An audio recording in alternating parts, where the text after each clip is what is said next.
What's up, YouTube? It's your boy Nash here. Welcome back to the channel.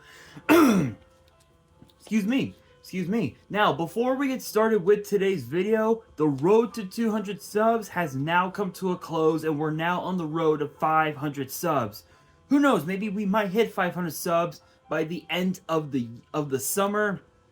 Only time will tell. But as I have said in previous videos, if this channel does get to 500 subs, I will open up this Korean LOB booster box in its entirety on the channel that I got from my partners at Collector Store. So be sure to check them out. Link and address will be in the description below. By checking them out, not only does it support them, it also supports the channel, and I would greatly appreciate it. On the hopes to potentially pull a Blue Eyes White Dragon, a Dark Magician, a Red Eyes Black Dragon, a piece of Exodia, Monster Reborn, Pot of Greed. The possibilities are out there. However, if this channel gets to 1,000 subs, I will open up this first edition Toon Chaos box in its entirety on the channel that I also got from my partners at Collector Store, on the hopes to potentially pull a collector's rare out of this set. But it wouldn't be the first time that I pulled a collector's rare, because I also pulled this. Freshly pulled out of my Genesis Impact box opening that I did last year is a collector's rare B-Cup from the Underworld. You cannot say that this doesn't look gorgeous, because this thing is beautiful, you guys. The centering on the back is a bit off from top to bottom, but honestly, it really doesn't make much of a damn, because I am going to be getting this card graded, but I never came up with a good opportunity to do so. But with that being said, if you guys want to see those boxes get opened, maybe you guys want more episodes of WWE's Biggest Issue, maybe you guys want more episodes of Yu-Gi-Oh's Biggest Issue, deck profiles, card discussions, WWE topic videos, or maybe, just maybe, you guys want some premium live event predictions and results. Well, if you guys want all of that and more, my channel is the place to be. So if you guys are new to the channel, because I know that a lot of you guys are, because I found out that more than 80% of you guys are watching the content, but you guys aren't even subscribed. So if you guys are new to the channel and you're watching the content and you like the content and you guys want more of the content, make sure you guys subscribe to the channel, turn on the notification bell, smash that thumbs up button on this video, and as always, make sure you guys are following me on all of my social media. My ads will be in the description below, as will the info to my fan mail. It will also be in the description as well. And I want you guys to post in the comments below answering the question of the day, which basically is today's video, which is this: what are your guys' predictions for NXT Vengeance Day? Let me know down in the comments below. And that is exactly what we are going to be doing in today's video, is my predictions for NXT Vengeance Day. And honestly, this is probably one of the most stacked cards we have ever seen in NXT history in the last like 3 years, because this right here is incredible. You have literally you have three title matches. You have a 6-person mixed tag. You have as well a no disqualification match that was just announced last night on NXT. And not only that, you got the Dusty Cup Finals as well. And honestly, I'm excited. I think this is probably gonna be the premium live event of 2024, aside from the Royal Rumble from this past Saturday. So with that being said, let's get straight into it. Kicking these off, we have set the aforementioned no disqualification match between Joe Gacy and Dijak, and this rivalry has been going on for at least a few weeks now. Excuse me. Especially with the fact that Joe Gacy, ever since he lost his faction known as Schism, and especially Ava, now becoming the GM of NXT, the youngest GM in WWE history, Joe Gacy has basically lost his way, sort of, and we saw last night on NXT, they were just beating the hell out of each other, and it led to Joe Gacy being thrown from the top of a bus into a dumpster, and Dijak was like, you know what? Give me Gacy, no DQ, NXT Vengeance Day. Gacy rose up from the ashes and was like, I'm in, let's go. Not gonna lie, this is gonna be a nasty one, to say the very least, because when you think of what, of the superstars that Dijak has been in the ring with over the last year and a half or so, ever since he went back to NXT, his I'm not saying this to be funny or anything like that, but when it comes to him being in the ring, when it comes to his opponents, his body count is out there. It's out there.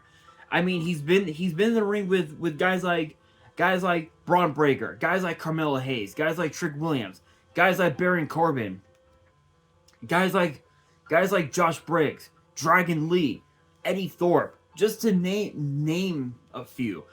He's been in the ring with some of NXT's best, including Von Wagner, who had a hell of a showing last night on NXT in that Heritage Cup match. And Gacy, he's still trying to fit in, I guess, if you will. But as far as who I think is gonna win, hands down, it has to be Dijak, because this is his match. As far as I can tell,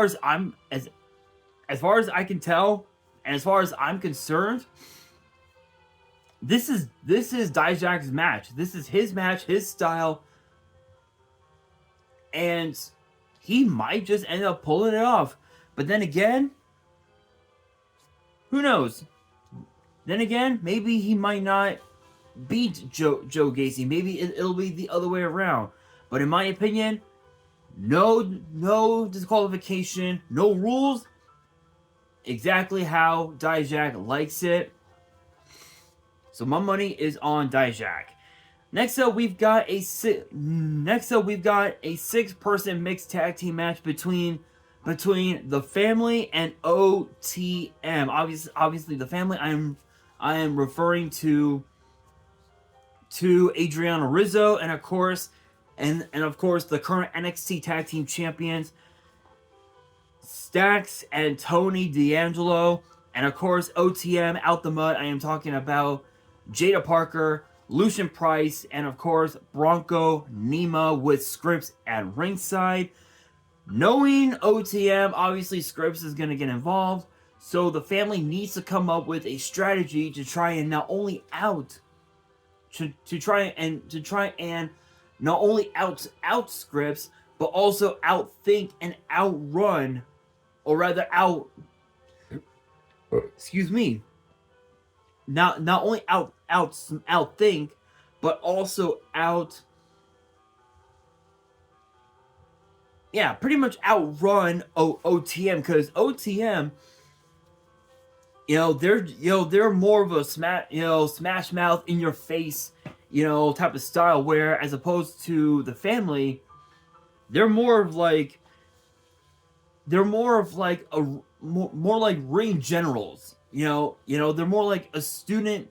They're more like students of the game, if you will. And this is going to be a bit of an interesting one, because ever since the family defeated OTM to retain the NXT tag team titles a few weeks back, OTM has just been, they have been so salty. They have been salty about that loss. And and obviously the family, the family talking, they've been talking about growing up on the streets, and talking about family and business and money. OTM basically has done the same thing, talking about coming up from nothing and whatnot. The way I see it, both of these groups are going to be major players in NXT, no doubt about it. But as far as who I think is gonna win,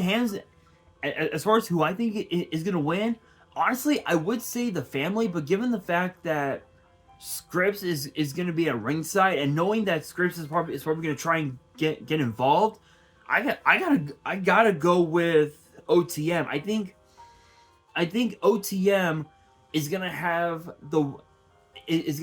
the advantage over the family, just because of the fact that Adriana Rizzo has only had like what, one, maybe two matches, where as opposed to Jada Parker, we've seen her compete on NXT Level Up over the last several months. And not only that, out of all those matches that she's had, more than 70% of those matches she's won. She's won those matches. Everything else has been L's all day. So obviously the advantage and the victory has to go to OTM, which would obviously put them in line for another shot at the NXT tag team titles. But with that being said, moving on, we've got the NXT North American title rematch between Dragon Lee, the challenger, and the now champion, get this, Oba Femi. Honestly, Oba Femi is going to be a force to be reckoned with. You want to talk about a guy like Braun Breaker being a force to be reckoned with? Think about this. When Braun Breaker first arrived in NXT, he dominated. He dominated, and even now he's still dominating NXT with an iron fist, in spite of the amount of losses that he's had this just in 2023 alone. He's already off to a hot start, now teaming with Baron Corbin in the Dusty Cup Finals. Yeah, spoiler alert. And Oba Femi, he dominated the men's breakout tournament, defeating Riley Osborne in the finals to earn his contract, where that contract guarantees you a title shot anytime, anywhere. It doesn't matter, it literally doesn't matter. It's kind of like their version of what the main roster has as Money in the Bank.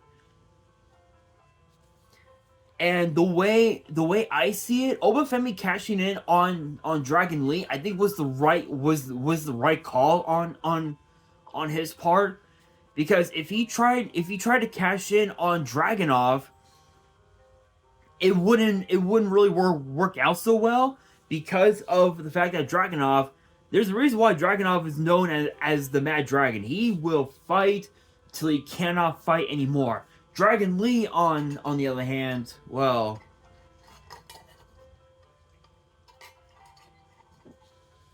Dragon Lee just couldn't fight that much at all. So So Obafemi cashing in on Lee, smart decision. And now we have a rematch between the two, which proves that Obafemi actually has a lot of respect for Dragon Lee. Obviously, yes, we saw what he did last night on NXT, attacking the LWO, and of course Dragon Lee as well. But I think even in spite of that, he still has respect for Dragon Lee, and I think this Sunday is gonna be proof that Dragon Lee is gonna fight until he can't fight anymore. But at the end, this is Obafemi's first title defense, which means Obafemi is gonna end up retaining, because usually when you're in your first title defense, 8 times out of 10 you end up retaining your title. Excuse me. But the other 2 times out of 10, you usually end up losing it. But this one, Obafemi is just a big dude, so there's no way in hell that Dragon Lee is gonna regain the NXT North American title. And there have been a lot of rumors going around saying that Dragon Lee has now left SmackDown to go back to NXT, and it seems as if the rumors are true. But there's also been rumors that Nick Aldis is allowing Dragon Lee to go to NXT and stay there for a little bit longer, and then eventually go back to SmackDown, because he's still technically under contract with SmackDown. In fact, I actually want to see that. Give me 1 second, guys. Give me 1 second. I actually want to see. Let's see. Let's go SmackDown. AJ Styles, Akam, Dawkins, Asuka, Theory, Charlotte Flair. Yeah, so if you can, so this is WWE.com. This is under the SmackDown roster. You can easily tell that Dragon Lee is a part of SmackDown. But I'm curious if they're doing the same thing for him on. Oh, I guess not. Okay, so it looks like I was right. It looks like I was right. There have been rumors that supposedly Dragon Lee is going to be staying in NXT, and then potentially going back to SmackDown and just make sporadic appearances between each brand. And it looks like the rumors are true. So I can definitely see Dragon Lee potentially going after the NXT title after this matchup. But for right now, he's got Obafemi. Ain't no way Dragon Lee is getting that title back. My money is on Obafemi. But speaking of the NXT Tag Team titles, as we talked about just a little bit ago,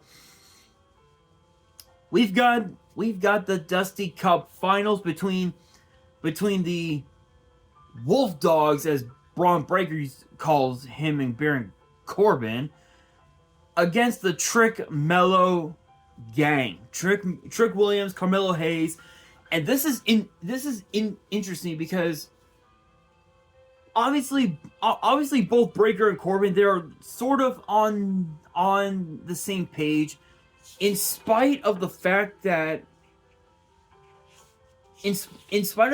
at No Mercy,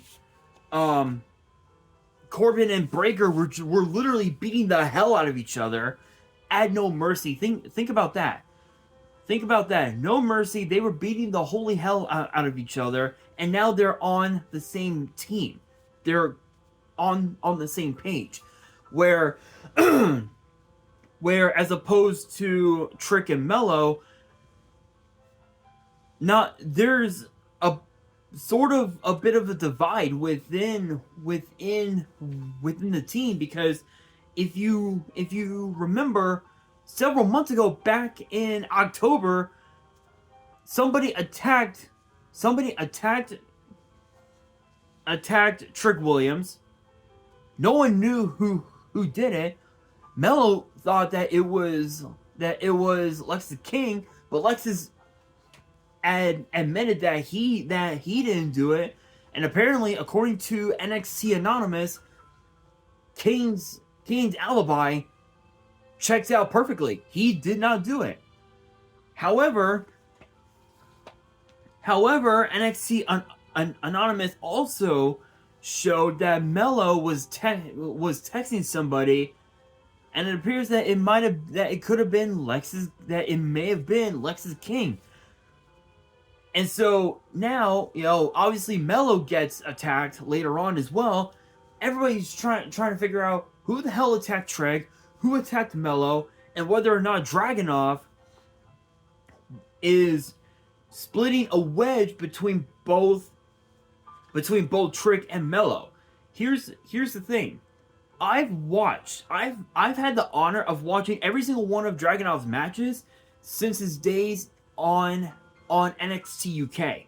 And if you guys know, and if you know, you know, because NXT UK, all their shows, every last episode is on Peacock right now. So I'm honestly, I just might have to rewatch everything just for the memories, just why not, but when you think about Ilya Dragunov, he's a man of honor. He's judging, seeing him in action and seeing him cut his promos and shit. He's a man of honor. He's a man of integrity, and he's the type of guy who if he's gonna jump you, he's gonna jump you directly to your face. He's gonna jump at you and attack you directly. He's not gonna jump you from behind, backstage, unless if he desperately needs to. But 9 times out of 10, he's coming directly towards you with a fist in your face. So at this point, we don't know who to believe. We don't know who's telling the truth here. And the way I see it, the only way that the truth would be set free in this situation is if